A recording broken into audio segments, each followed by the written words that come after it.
바다의 불로초, 해조류의 왕이라는 별명을 갖고 있는 김. 이런 몸에 좋은 김도 잘못 먹으면 암에 걸리고 치매에 걸릴 수 있다는 사실 알고 계신가요?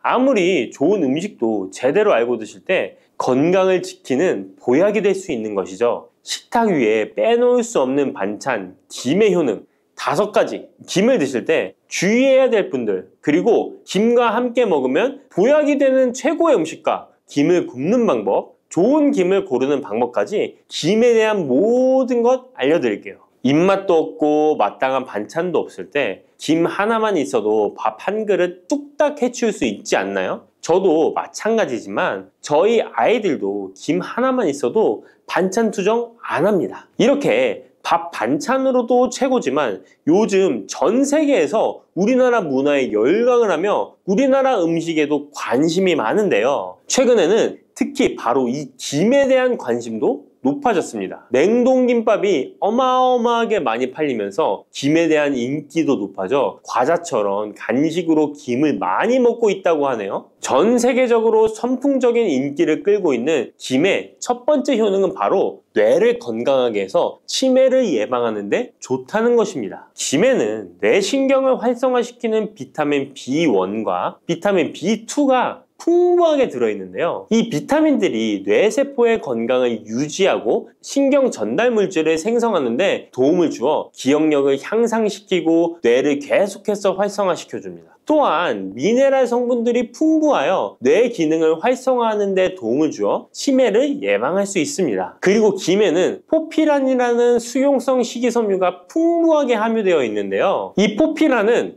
혈관 내에 나쁜 콜레스테롤 LDL 수치를 떨어뜨려주는 효능이 있습니다. 따라서 혈관 내의 혈전 생성을 막아주고 동맥경화도 예방하여 혈액순환을 좋게 함으로써 뇌에도 혈류를 원활하게 해주는 것입니다. 또 김에 함유되어 있는 알긴산이라는 성분이 있는데요. 이 알긴산도 콜레스테롤이 혈관에 쌓이는 것을 방지하고 몸 밖으로 배출시켜주는 역할을 해줍니다. 국립부경대학교 연구팀의 연구 결과에 따르면 알긴산은 혈관 내의 중금속과 노폐물을 흡착하여 제거하고 혈액 속 중성지방 및 콜레스테롤을 억제하여 피를 맑게 하고 성인병 예방에 놀라운 기능을 한다고 보고하고 있습니다. 이러한 성분들의 효능으로 뇌에 필요한 영양분을 충분히 공급하고 노폐물을 빨리빨리 배출할 수 있게 되어 머리도 맑아지고 뇌신경을 튼튼하게 해주는 것이죠. 이러한 김과 계란을 함께 드시면 엄청난 시너지 효과를 누릴 수 있는데요. 계란에는 비타민 B1, 2와 콜린이라는 성분이 풍부한데 이 성분들이 뇌신경을 활성화하는 데 큰 도움을 줄 수 있습니다. 그 이유를 살펴보면 콜린은 뇌의 신경 시스템에서 중요한 역할을 하는 아세틸콜린이라는 물질의 주 성분인데 아세틸콜린은 신경 전달 물질로 뇌세포 사이에서 정보를 전달하는 역할을 해줍니다. 바로 이 콜린이 충분히 공급되어야 기억력, 학습 능력, 그리고 인지 기능을 유지할 수 있습니다. 이뿐만 아니라 김은 계란에 부족한 비타민 C를 보충해주고 계란은 김에 부족한 비타민 D를 보충해줘서 서로가 정말 잘 어울리는 식품이 되는 것입니다. 계란과 김이 만나면 정말 뇌 기능에 필요한 보약이나 다름이 없는 것이죠. 김의 두 번째 효능은 식물성 단백질 공급원의 최고봉이라는 것입니다. 김에 함유된 단백질의 양은 소고기보다도 많은데요. 소고기가 단백질이 풍부하다고 알고 계시잖아요.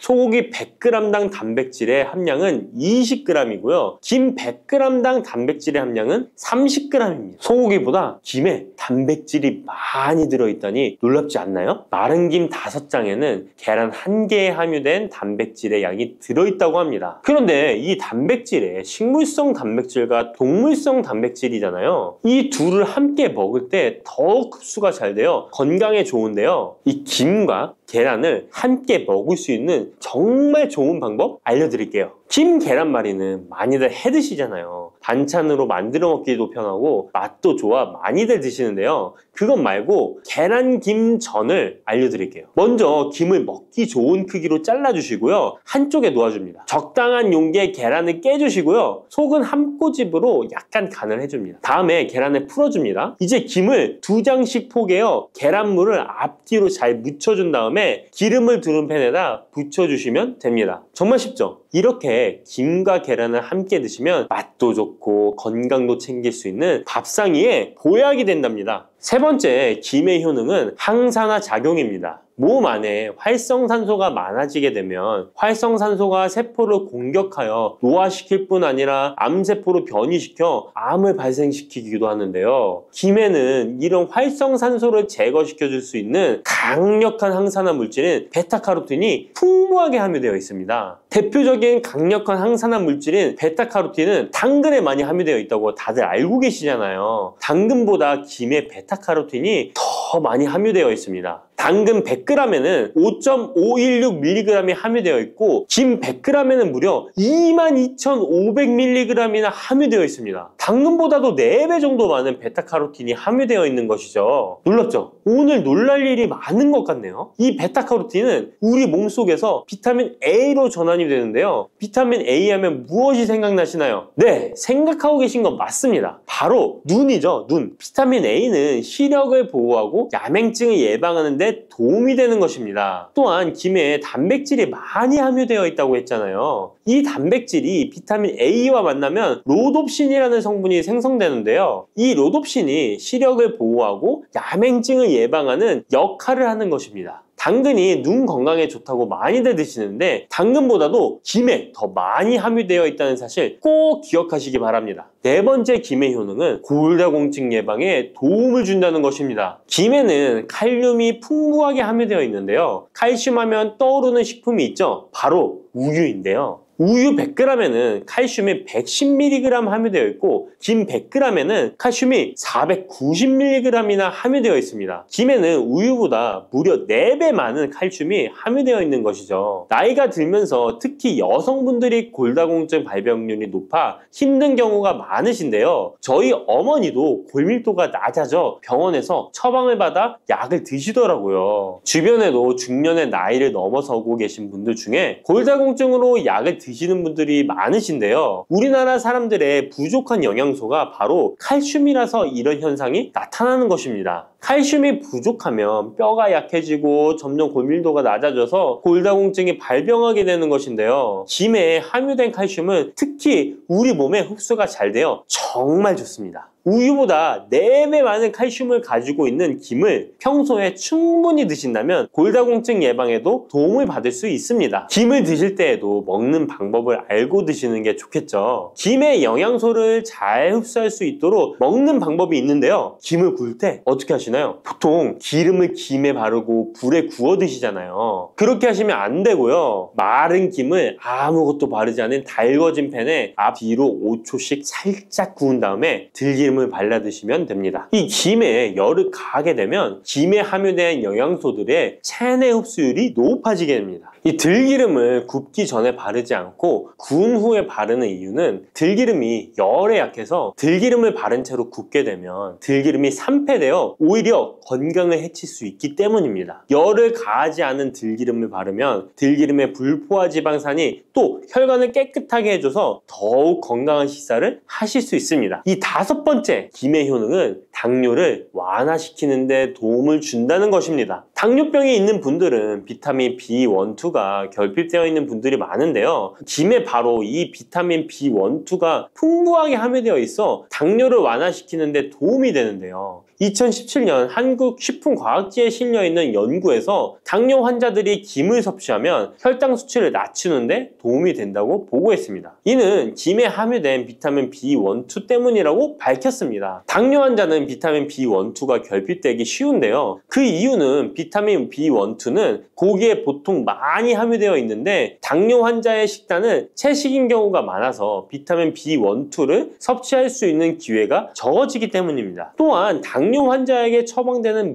메트포르민 계열의 성분들의 약물이 비타민 B1, 2의 흡수를 방해해 비타민 B1, 2가 결핍될 가능성은 더욱 높아집니다. 당뇨 환자들은 고혈당으로 인해 신경이 많이 손상이 되는데요. 이 때문에 손발끝이 저리거나 통증이 오는 신경합병증이 발생하게 됩니다. 이 증상을 완화시키고 신경이 손상되지 않도록 보호하는 역할을 비타민 B1, 2가 해주는 것입니다. 이런 이유로 당뇨 환자는 비타민 B1, 2의 섭취를 신경 써서 해주는 것이 좋지만 말씀드린 대로 육류 식단은 또 당뇨 환자의 식단에 잘 들어가 있지 않죠. 그래서 비타민 B1, 2가 풍부한 김을 섭취하는 것이 당뇨 환자에게 정말 좋은 대안이 되는 것입니다. 비타민 B1, 2의 하루 권장 섭취량은 2.4mg인데요. 이는 자르지 않은 김 한 장만 섭취해도 충분히 섭취할 수 있는 양입니다. 당뇨가 있는 분들이라면 오늘부터 식사하실 때 김을 꼭 드셔야겠죠? 다만 시중에 판매되는 조미김은 기름에 구워지고 그 기름이 산패될 가능성이 높아 오히려 건강에 해로울 수 있으니까 알려드린 대로 마른 김에 기름을 바르지 않고 달궈진 팬에 살짝 구워 드시기 바랍니다. 그런데 이렇게 평소에 많이 드시고 계신데 잘못 드시면 건강을 해칠 수도 있다는 사실 알고 계신가요? 특별히 갑상선이 약하신 분들은 김을 섭취하는데 주의하셔야겠습니다. 갑상선은 우리 몸에서 가장 중요한 내분비 기관 중 하나인데요. 갑상선은 목 부분 기관지 아래에 위치한 나비 모양의 내분비 기관입니다. 중요한 여러 기능을 하지만 그 중에서도 특별히 대사율을 조절하는 기능을 합니다. 갑상선에 T3, T4 호르몬을 분비하여 우리 몸의 에너지 소비와 체온 조절을 하는데 중요한 역할을 하는 것입니다. 그리고 갑상선 호르몬은 신경 시스템의 정상적인 기능을 유지하는데 꼭 필요한데요. 이 호르몬이 제대로 분비가 되지 않아 수치가 너무 높거나 낮게 되면 우울증, 불안 증세, 기억력 감퇴 등의 문제가 발생할 수도 있습니다. 이 갑상선 호르몬 중에 요오드가 있는데요. 김에 이 요오드가 풍부하게 함유되어 있습니다. 요오드가 부족하면 체중이 늘어나고 탈모가 생길 수 있으며 만성 피로에 힘들어질 수도 있습니다. 세계보건기구에서는 요오드가 부족하면 뇌세포가 손상되고 치매가 발생할 수도 있다고 보고하고 있습니다. 이렇게 중요한 요오드, 김에 풍부하니 먹어야 되는 거 아닌가? 생각하실 수 있잖아요. 맞는 말씀이지만 예외가 있습니다. 갑상선이 약하신 분들은 김 섭취에 주의해야 된다고 했잖아요. 갑상선 저하증이나 항진증이 있는 분들이 김을 많이 드시면 오히려 건강을 해칠 수 있습니다. 건강하신 분들은 김을 많이 드셔도 호르몬 조절이 되어 문제가 없지만 갑상선에 문제가 있어 호르몬 조절이 잘 안 되는 분들은 이 요오드의 수치가 높아지게 되면 체내의 활성산소가 증가하게 되어 염증을 일으키고 갑상선염을 유발하며 심해지면 갑상선 암으로 발전시킬 수도 있습니다. 우리 한국인의 식단에는 이미 요오드의 함량이 높기 때문에 김을 조금만 드셔도 요오드의 수치가 금방 높아질 수 있습니다. 따라서 갑상선에 문제가 있는 분들은 김을 드실 때 주의하셔야 하는 것입니다. 그렇다고 요오드가 풍부한 해조류와 같은 음식을 아예 드시지 말라고 말씀드리는 게 아니라 과량 섭취만 주의하시고 적정량은 드셔도 괜찮습니다. 그렇다면 갑상선에 문제가 있는 분들이 김을 드실 때 해결 방법이 없을까요? 있습니다. 그것은 바로 마늘과 함께 드시는 겁니다. 대표적인 강력한 항암식품이 마늘이잖아요. 마늘에는 셀레늄이라는 성분이 풍부합니다. 이 셀레늄은 다량의 요오드로 인해 발생되는 활성산소로부터 갑상선을 보호하는 역할을 하게 되는 것입니다. 그래서 건강기능식품 기능성 원료로서 유해산소로부터 세포를 보호하는 작용을 한다는 효능을 가지고 있다고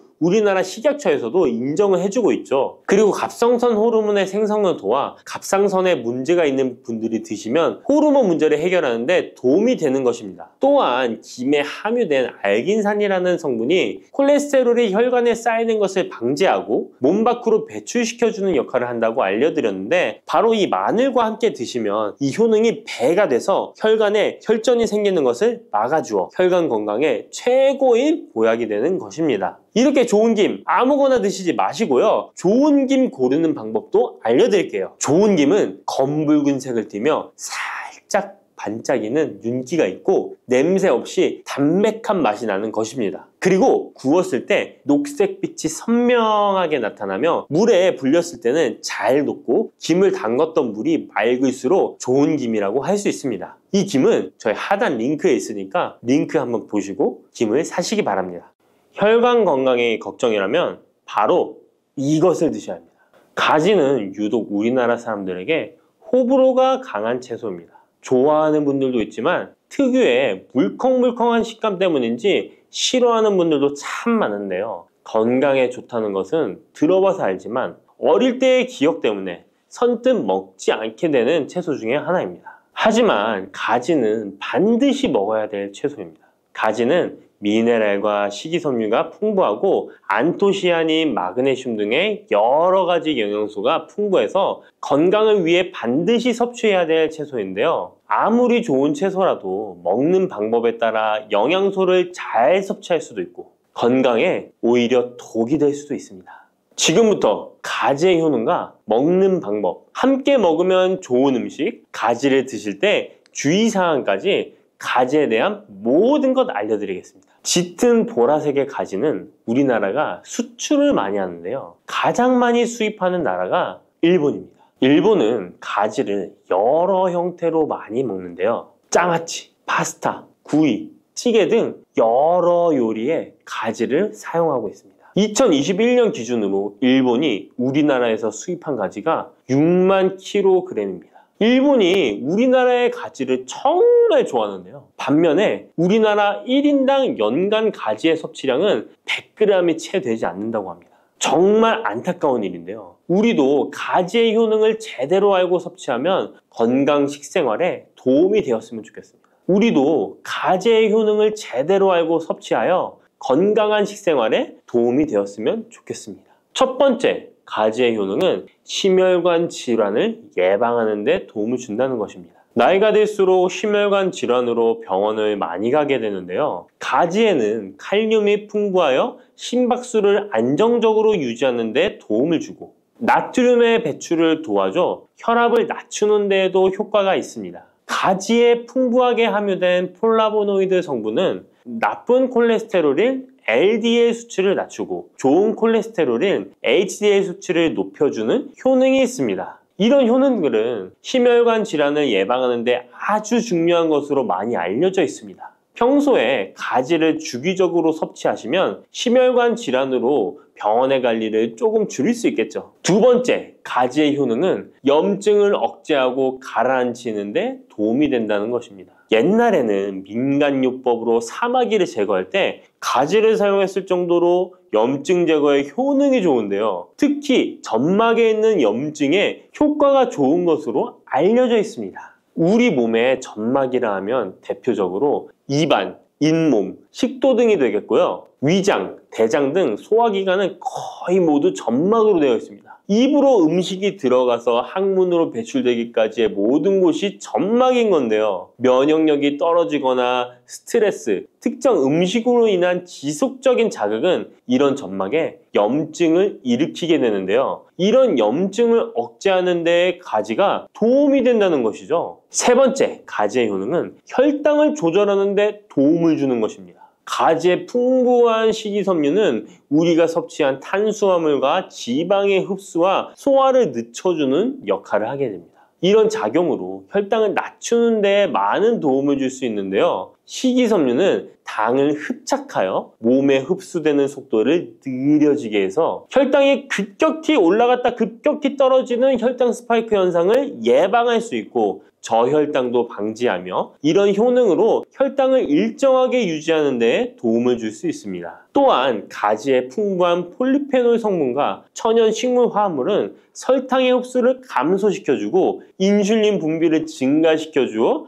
혈당을 낮추는 데 도움을 주게 됩니다. 네 번째, 가지의 효능은 노화를 예방하는 데 도움을 준다는 것입니다. 가지의 짙은 보라색은 나수닌이라고 하는 강력한 항산화 성분인데요. 우리 몸에 정말 중요한 역할을 해주는데 바로 세포와 혈관이 노화되는 것을 방지해주는 것입니다. 산화 스트레스로부터 혈관을 보호해주며 추가적으로 과도한 철분이 혈관에 쌓이는 것을 막아주는 효과가 있습니다. 철이 공기에 만나면 산화되어 빨갛게 부식되는 것과 마찬가지로 우리 몸에도 철분이 필요 이상 쌓이게 되면 세포와 혈관을 산화시킬 수 있는 것입니다. 철분이 우리 몸에 꼭 필요한 성분이지만 과도하게 쌓이게 되면 노화를 촉진하는 부작용이 있는 것이죠. 철분이 많이 들어있는 음식은 바로 붉은색 고기입니다. 따라서 평소에 고기를 좋아하고 자주 드시는 분이라면 가지와 함께 드시는 것이 정말 좋겠습니다. 5번째 가지의 효능은 감염을 예방한다는 것입니다. 면역력이 떨어질 때 세균이 우리 몸에 들어오면 감염에 걸리기 쉬운데요. 가지에 풍부하게 함유된 클로로겐산과 폴리페놀 성분들은 세균과 바이러스를 제거하는 효과가 있어 감염 예방에 큰 도움이 됩니다. 이러한 효능은 가지의 껍질과 꼭지 부분에 특히 좋은 효능을 나타내는데요. 가지 꼭지는 보통 요리할 때 버리잖아요. 이제부터 가지 꼭지 버리지 마세요. 말려서 끓인 물로 가글을 하시면 천연 구강세정제 역할을 한다고 합니다. 꼭지에는 스코폴레틴이 풍부하게 함유되어 있는데 이 성분은 파이토케미컬의 일종으로 나쁜균을 억제하는데 탁월한 효능을 발휘합니다. 이런 효능으로 감염뿐 아니라 염증을 억제하는 데도 도움을 줍니다. 우리 입속에는 각종 세균이 셀 수 없을 정도로 많은데요. 이런 세균들은 충치, 치주염, 구내염 등을 발생시키는 주범이 됩니다. 나이가 들면서 치아나 잇몸의 건강이 좋지 않아 소금물로 가글을 하시는 분들도 있는데요. 소금은 삼투압 작용으로 잇몸의 붓기를 빼고 약간의 살균 작용을 하기도 하지만 염증 자체를 없애지는 못합니다. 그래서 가글을 하시려면 가지를 이용하시면 좋은데요. 말린 가지 꼭지를 15분에서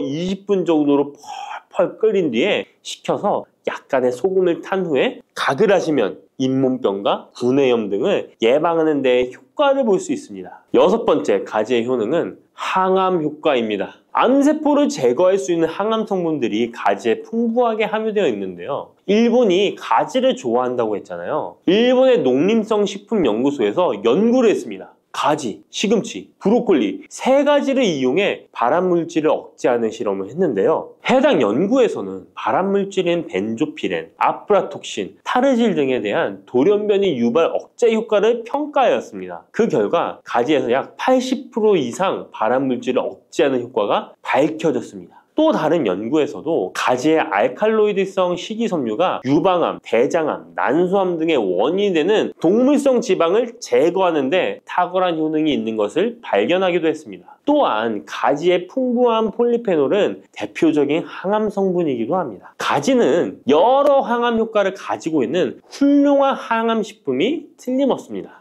7번째 가지의 효능은 시력을 보호하는 데 도움을 준다는 것입니다. 눈의 망막에는 빛을 감지하는 역할을 하는 로놉신이라는 단백질이 있습니다. 어두운 곳에서 밝은 곳으로 가거나 깜깜한 곳에서 불을 켜면 눈이 눈부신 증상이 나타나잖아요. 이런 증상은 로놉신이 빛에 의해서 한순간에 대량으로 분해되면서 시신경에 강한 자극을 주기 때문입니다. 체내에 로놉신이 줄어들면 시력 저하나 야맹증이 발생할 수 있는데요. 로놉신이 생성되려면 베타카로틴이 필수적으로 필요합니다. 가지의 속살에는 이 베타카로틴이 풍부하게 함유되어 있습니다. 또한 가지 껍질에 풍부한 안토시아닌 성분은 시신경 주변에 모세혈관이 노화되는 것을 방지하고 염증을 억제하는 효능으로 시신경을 보호하고 눈의 노화를 예방하는 데 큰 도움이 됩니다. 8번째 가지의 효능은 뇌 기능을 향상시키고 치매를 예방하는 데 도움을 주는 것입니다.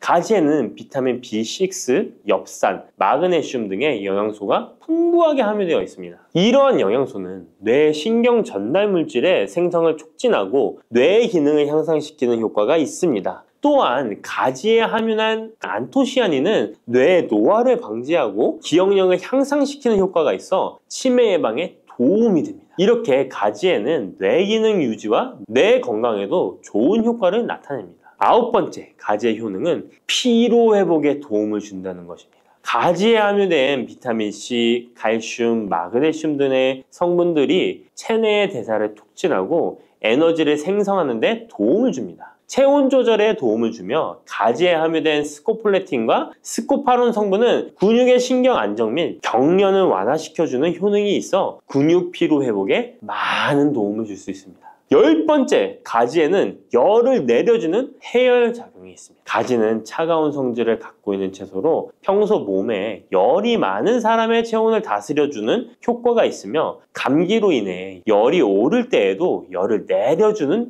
해열 효과가 있습니다. 가지의 클로로겐산 성분이 염증 매개 물질인 프로스타글란딘과 사이토카인의 생성을 억제하여 염증 반응으로 인한 발열을 완화할 수 있습니다. 이렇게 좋은 가지를 효과적으로 섭취하는 방법은 따로 있습니다. 그냥 드시는 것보다 들기름과 함께 조리하여 드시는 것을 추천드립니다. 가지에 있는 리놀렌산과 비타민 E는 지용성 성분이기 때문에 들기름과 함께 섭취하면 체내 흡수율이 높아집니다.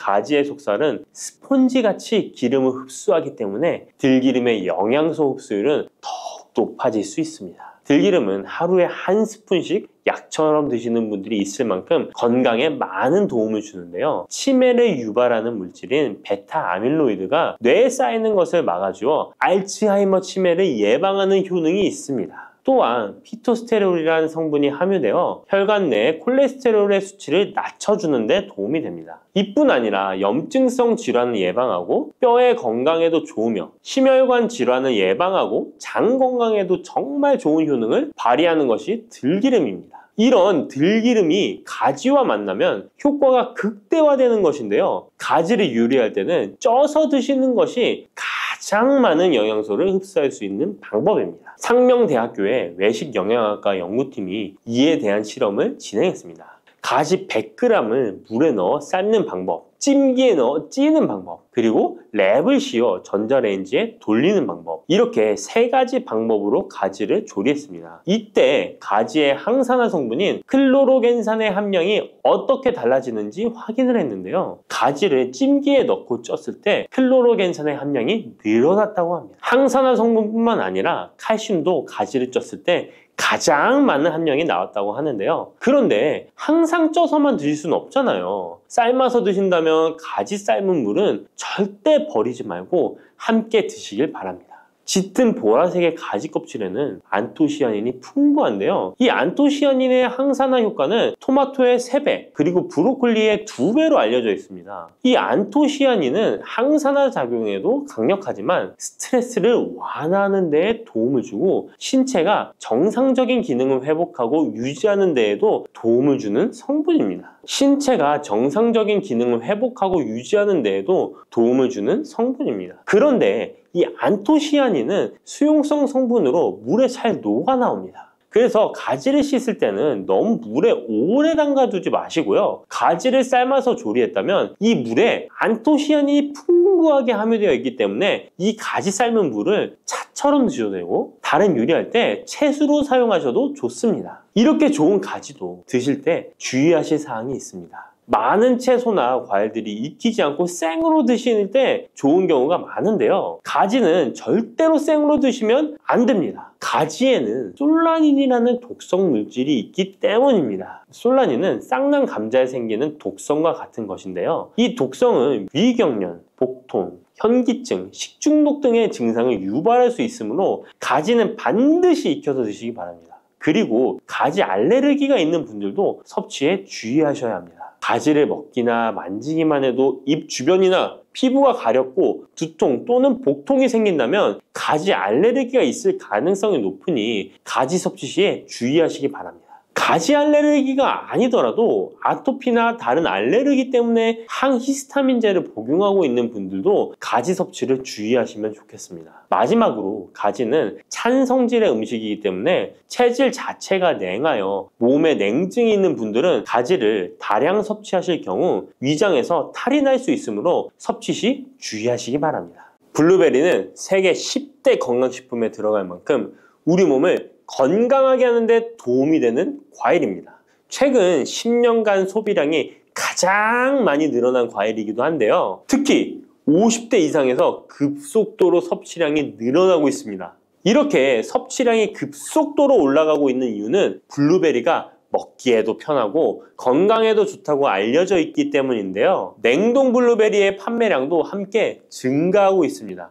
냉동 블루베리를 씻지 않고 그냥 드시는 분들이 많아지고 있는데요. 누구는 그냥 먹어도 된다. 어떤 사람은 반드시 씻어서 먹어야 된다. 의견이 분분합니다. 영상을 통해서 블루베리를 먹는 방법과 블루베리의 효능, 함께 먹으면 안 되는 음식과 함께 먹으면 좋은 음식까지 블루베리에 대한 모든 것 알려드리겠습니다. 먼저 냉동 블루베리 씻어야 되느냐 그냥 먹어도 되느냐. 완벽하게 정리해드리겠습니다. 결론부터 말하자면 씻어서 드시는 것이 안전하다입니다. 먼저 냉동 블루베리를 구입하셨다면 식품의 유형을 확인하시기 바랍니다. 식품의 유형에 과체 가공품이라고 적혀 있다면 씻어서 냉동한 블루베리이기 때문에 그냥 드셔도 되긴 합니다. 그런데 식품 유형에 농산물이라고 표기되어 있다면 이것은 씻지 않고 냉동되어 유통된 블루베리이기 때문에 반드시 씻어서 드시는 것이 좋습니다. 그런데 간혹 식품의 유형이 표기되어 있지 않은 제품들도 있는데요. 이런 제품도 씻어서 드시는 게 좋겠죠? 2022년 한국소비자연맹에서 현재 시중에서 판매되고 있는 냉동과일, 블루베리, 망고, 딸기 등의 제품을 선정하여 안정성 평가를 했는데요. 과체 가공품 같은 세척과일 제품에서 미생물, 잔류농약, 곰팡이, 독소 등의 검사에서 규격 기준에는 적합하긴 했지만 미생물과 잔류농약이 검출된 제품들도 있었습니다. 이 자료를 바탕으로 한다면 냉동 블루베리 제품도 이미 씻어서 유통이 되고 있다고 할지라도 한번 씻어서 드시는 것이 좋겠습니다. 블루베리를 씻는 방법은 흐르는 물에 30초 정도만 씻어주면 되는데요. 깨끗이 씻는다고 블루베리를 물에 오래 담가두거나 흐르는 물에서도 오래 씻으면 안 됩니다. 블루베리에 함유된 안토시아닌 성분은 수용성이기 때문에 영양소가 다 빠져나가 버릴 수 있습니다. 잔류농약 또한 수용성이기 때문에 흐르는 물에 30초 정도만 씻어도 충분하니까 걱정하지 말고 드셔도 됩니다. 블루베리는 특별히 생과일보다 냉동 블루베리가 안토시아닌의 함량이 높아집니다. 시드니의 뉴사우스 웨일즈 대학의 연구진이 블루베리를 건조, 냉장, 냉동했을 때 핵심 영양소가 어떻게 변화되는지 실험을 했는데요. 안토시아닌의 함량이 블루베리 1g당 생과일일 때 7.2g이었는데 냉장 보관하여 2주가 지났을 때 5.7mg으로 줄었고 건조했을 때는 4.3mg으로 더욱 줄었습니다. 그런데 냉동 한 달 후에는 8.1mg으로 생과일 때보다 늘어났고 냉동 3달이 지나자 7.9mg으로 소폭 줄었지만 역시 생과일 때보다는 많은 함량이 확인되었습니다. 실험 결과만으로만 보면 블루베리는 냉동으로 드시는 것이 가장 많은 영양 성분을 섭취할 수 있다는 말이 되겠네요. 추가로 눈 건강이나 심혈관 질환, 당뇨 등에 도움이 많이 되는 이 안토시아닌 함량이 개런티된 영양제도 많이 나와 있으니 꼭 블루베리, 빌베리와 같은 영양제를 드시려면 건강기능식품으로 제조된 안토시아닌 함량이 최소 50mg 들어있는 제품을 드시면 좋겠죠? 그렇다면 다른 채소나 과일은 냉동했을 때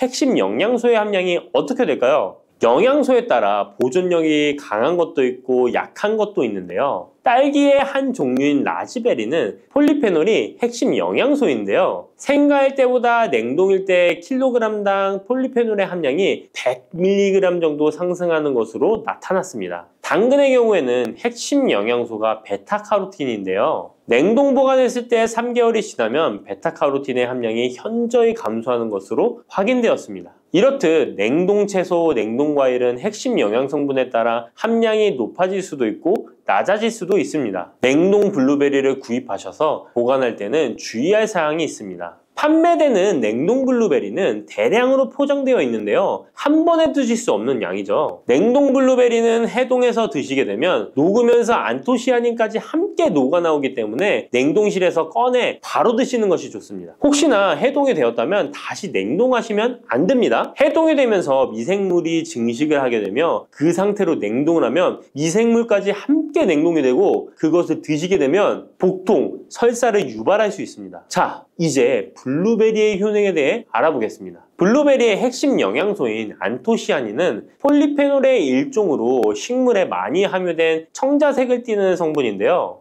블루베리의 색깔이 짙은 보라색을 띠는 것이 바로 안토시아닌 때문입니다. 안토시아닌의 과일별 함량에서는 빌베리, 블루베리가 가장 높은 함량을 가지고 있는 것으로 알려져 있는데요. 안토시아닌 함량이 높고 좋은 빌베리, 블루베리일수록 드셨을 때 입안에 보랏빛으로 착색이 심하게 되는 경우가 많아요. 인공색소가 아니기 때문에 전혀 걱정 안 하셔도 되고 10분 정도 지나면 자연히 없어지니 시중 빌베리, 블루베리가 포함된 건강기능식품을 드셨을 때 착색이 되더라도 전혀 걱정 안 하셔도 됩니다. 안토시아닌의 가장 큰 효능은 눈을 건강하게 한다는 것입니다. 안토시아닌은 로놉신의 제합성을 촉진하여 시력을 보호하고 백내장, 안구 건조증, 망막염 등의 눈 질환을 예방합니다. 눈의 피로와 노화를 방지하며 초기 근시도 예방하는 것으로 알려져 있습니다. 또한 강력한 항산화 물질인 안토시아닌은 체내 활성산소를 제거하여 세포의 노화를 방지해 주는데 뇌세포의 노화까지 예방을 합니다. 폴리페놀 성분인 안토시아닌은 뇌의 신경세포를 보호하고 신경 전달 물질의 분비를 촉진하여 뇌의 기능도 향상시키며 뇌의 해마를 자극하여 기억력을 향상시키고 치매를 예방하는 데에도 효과적입니다.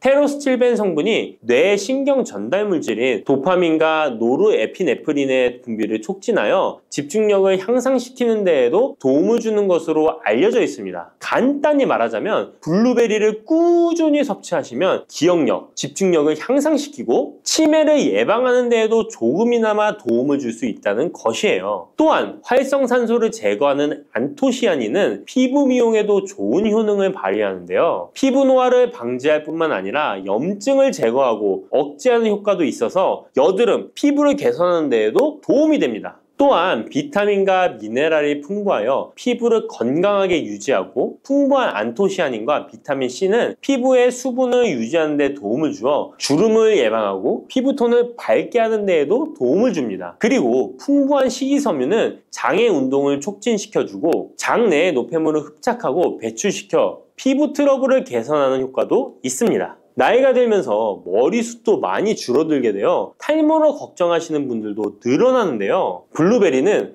탈모 예방에도 효과적이에요. 블루베리의 안토시아닌은 튼튼한 모발이 자라날 수 있도록 모낭세포를 자극해주고 두피세포의 노화를 예방하여 탈모를 예방하게 되는 것입니다. 또한 블루베리에 함유된 비타민C는 머리카락 조직 형성에 필수적인 성분이고 콜라겐 생성을 촉진하여 모발을 강화하고 두피 건강을 증진하는 데에도 도움이 됩니다. 항산화 성분인 안토시아닌은 머리카락 세포를 손상시키는 자유라디칼을 제거하고 머리카락 손상을 예방하는 데 도움이 되어 탈모를 예방하는 것입니다. 블루베리는 당뇨의 위험이 있는 분들에게 특히 도움이 되는데요. 블루베리는 혈당 수치를 낮추어주고 당분을 에너지원으로 사용하는 신진대사의 과정을 촉진해주는 효능이 있습니다. 미국의 당뇨병 협회는 블루베리를 당뇨병 슈퍼푸드라고 부르며 블루베리를 꾸준히 섭취하면 인슐린 감수성을 향상시키고 혈당을 낮추는 데 도움이 된다고 발표했습니다. 블루베리에 대한 연구를 진행했는데요. 하루에 150g의 블루베리를 섭취한 실험군은 혈당 스파이크의 발생이 낮아졌고 인슐린 수치 또한 낮아진 것으로 확인되었다고 발표했습니다. 블루베리에 함유된 안토시아닌 뿐만 아니라 칼륨, 비타민 B6는 심장 건강을 지키는 데 도움을 주는데요. 이 성분들은 체내 콜레스테롤과 혈액의 지방을 감소시켜 혈액순환을 원활하게 해줍니다. 이런 효능으로 심장마비나 협심증을 일으키는 죽상동맥경화증을 예방하는 데 도움을 주게 됩니다. 또한 호모시스테인이 체내에 과하게 축적되면 혈관을 손상시키고 혈전을 생성하여 심장마비, 뇌졸중 등의 심혈관 질환을 유발할 수 있는데요. 블루베리의 풍부한 엽산과 비타민 B6는 호모시스테인의 축적을 방지하여 심혈관 질환을 예방할 수 있습니다. 블루베리는 많이 드시는데 블루베리 잎에는 관심이 별로 없는 것이 사실인데요. 블루베리 잎이 열매의 항산화 효능보다 뛰어나다는 사실 알고 계신가요? 블루베리 잎은 열매보다 안토시아닌 함량이 높고 또한 폴리페놀의 일종인 클로로겐산의 함량도 높아 열매보다 항산화 효과가 20에서 30배 높은 것으로 알려져 있습니다. 놀랍지 않나요? 이러한 블루베리 잎은 차로 우려서 드시면 되는데요. 물 1리터에 잎 4g을 넣고 10분 정도 끓인 후에 식혀서 드시면 됩니다.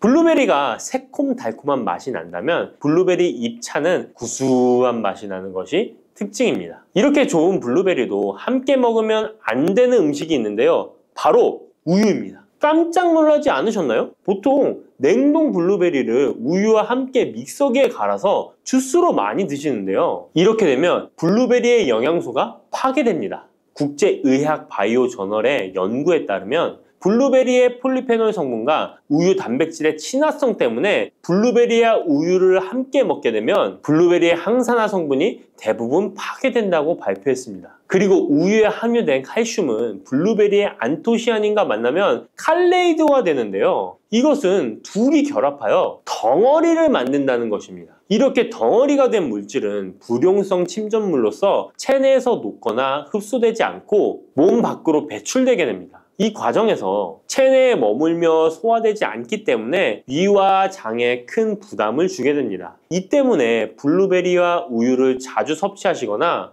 위와 장이 약하신 분들이 드실 경우 위장에 염증을 유발할 위험이 있습니다. 특히 신체 기능이 많이 떨어져 있는 나이가 많으신 분들이 이렇게 드시면 위장에 안 좋을 수 있으니 주의하시기 바랍니다. 블루베리 주스를 만들어 드실 때는 우유 대신 오트밀이나 물을 첨가하여 드시는 것이 좋겠습니다. 우유가 블루베리와 맞지 않는다고 해서 요거트도 맞지 않는 것은 아닙니다. 요거트는 발효 과정을 거쳐 단백질이 쉽게 분해되기 때문에 항산화 성분의 흡수율을 높여줍니다. 요거트에 냉동 블루베리를 얹어서 먹는 것은 좋은 블루베리를 먹는 방법이 되겠습니다. 블루베리를 드실 때 주의하셔야 할 분들도 있습니다. 블루베리에는 살리살신이라는 성분이 있는데 이것 때문에 알레르기 반응을 일으키는 분들이 있습니다. 블루베리를 드시면 입술이 붓거나 간지러운 증상이 나타나고 복통과 설사의 증상이 나타난다면 즉시 블루베리 섭취를 중단하셔야 합니다. 그리고 블루베리에는 혈액을 묽게 만드는 비타민 K가 풍부하게 함유되어 있는데요. 심장질환이나 뇌혈관 질환 등으로 이미 아스피린과 같은 혈전 용해제를 복용하고 계신 분들이 블루베리를 과잉 섭취하게 되면 문제가 발생할 수 있으니 섭취를 주의하셔야 합니다. 또한 사람에 따라서 블루베리가 일시적으로 혈당을 낮추는 효과가 있기 때문에 당뇨가 있는 분들이 블루베리를 과잉 섭취할 경우에 저혈당 증세도 나타날 수 있습니다. 어떤 음식이든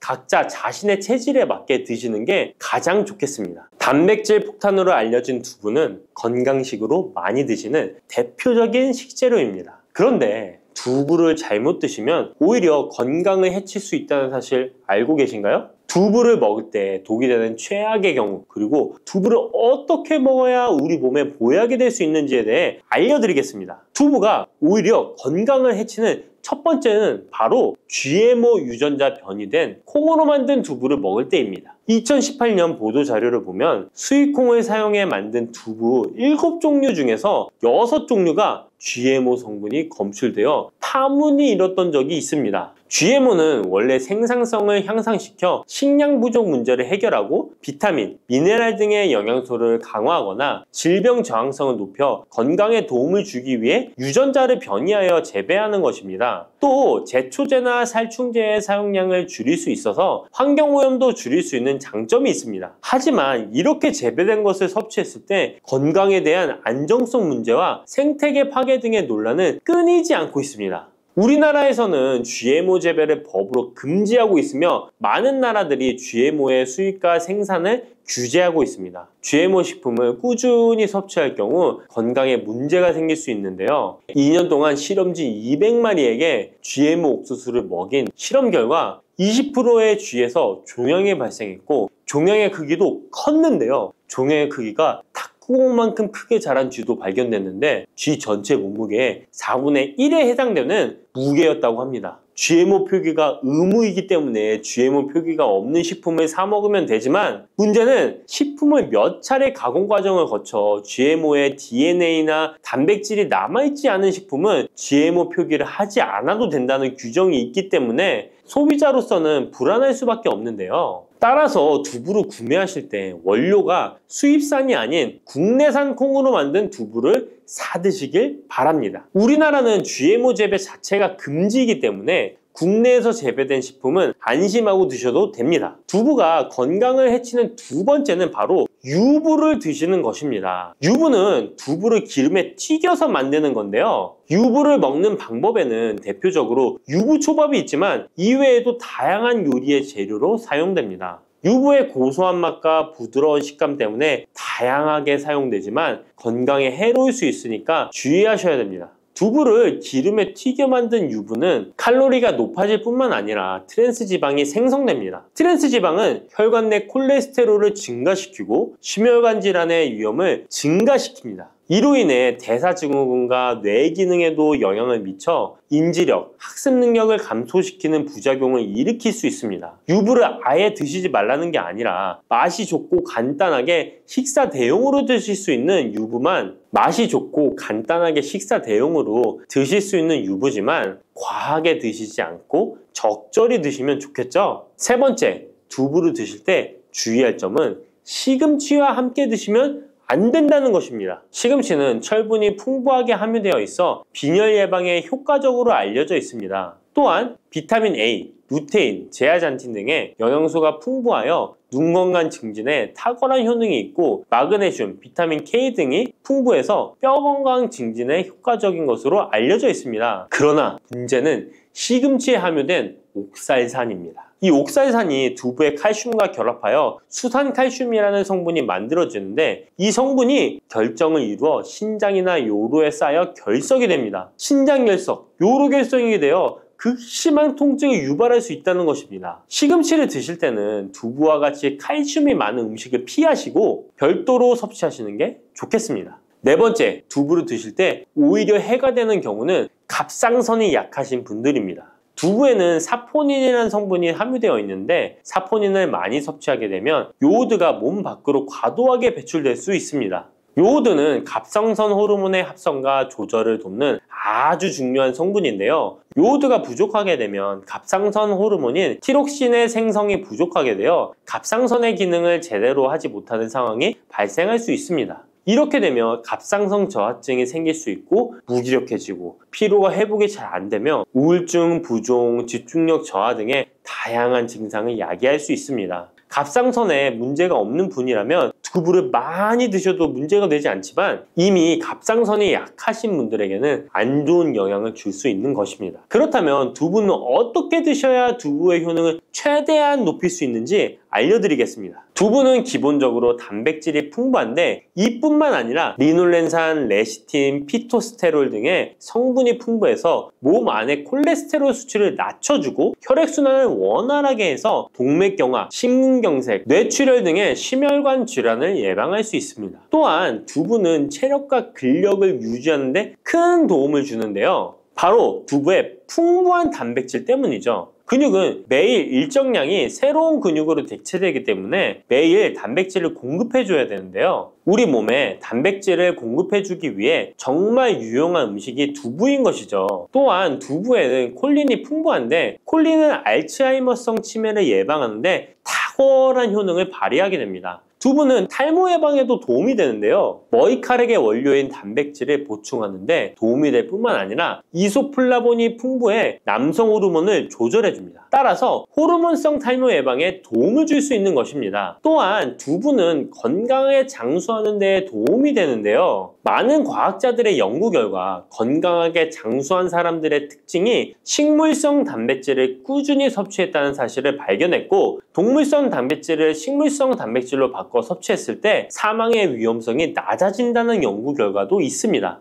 이러한 효능이 극대화가 되려면 소화 흡수가 잘 되어야겠죠? 두부 중 소화 흡수가 가장 잘 되는 것이 바로 순두부입니다. 순두부는 일반 두부와 마찬가지로 비질을 분리한 콩물에 응고력이 약한 응고제를 넣어 만든 것인데요. 그렇기에 훨씬 부드럽고 소화 흡수가 잘 되는 형태가 되는 것입니다. 하지만 단점은 일반 두부보다 단백질, 섬유질 등의 영양 성분의 함량이 떨어지는데요. 이런 단점을 보완하기 위해 계란과 함께 드시면 좋은 대안이 될 수 있어요. 순두부찌개에 계란이 들어가 있는 것이 맛뿐만 아니라 영양적으로도 찰떡궁합인 것이죠. 순두부와는 식감이 완전히 다른 쫄깃한 두부면이 요즘 인기가 높아지고 있는데요. 밀가루를 대체할 수 있는 다이어트 식품으로 많이 알려지고 있습니다. 다양한 면 요리에 사용되는데 단순히 두부를 면 모양으로 만든 것이 아니라 일반 두부보다 단백질의 함량이 2배 정도 높아서 건강에 더욱 좋은 식품입니다. 두부에서 수분을 빼고 응축시켜 만들기 때문에 같은 무게당 영양 성분의 함량이 높아지는 것입니다. 두부는 양배추와 함께 드시면 좋은데요. 두부는 단백질이 풍부하지만 비타민C와 섬유질이 부족한데 양배추와 함께 드시면 모든 영양소를 골고루 섭취할 수 있게 되는 것입니다. 또 귀리를 넣은 잡곡밥과 함께 드시면 좋은데요. 귀리에 풍부하게 함유된 식이섬유와 베타글루칸과 두부의 단백질, 칼슘을 충분히 섭취할 수 있는 것입니다. 두부는 그리고 미역과 김, 다시마와 같은 해조류와 함께 드시면 좋은데요. 이런 해조류와 함께 드시게 되면 두부의 단백질을 흡수하는데 극대화가 되고 두부의 사포닌으로 인한 요오드 배출을 해조류의 풍부한 요오드 성분이 상쇄시켜줄 수 있는 것입니다. 두부와 함께 먹으면 좋은 음식으로는 토마토가 있습니다. 토마토에는 라이코펜이라는 강력한 항산화 성분이 함유되어 있어서 세포의 노화를 방지하고 활성산소를 제거하여 혈관을 건강하게 보호하며 암을 예방하는 효능도 있습니다. 두부와 토마토 그리고 계란까지 함께 살짝 볶아 드신다면 풍부한 영양 성분을 섭취할 뿐만 아니라 암 예방과 체중 감량에도 좋고 피부 미용에도 탁월한 효능을 누릴 수 있습니다.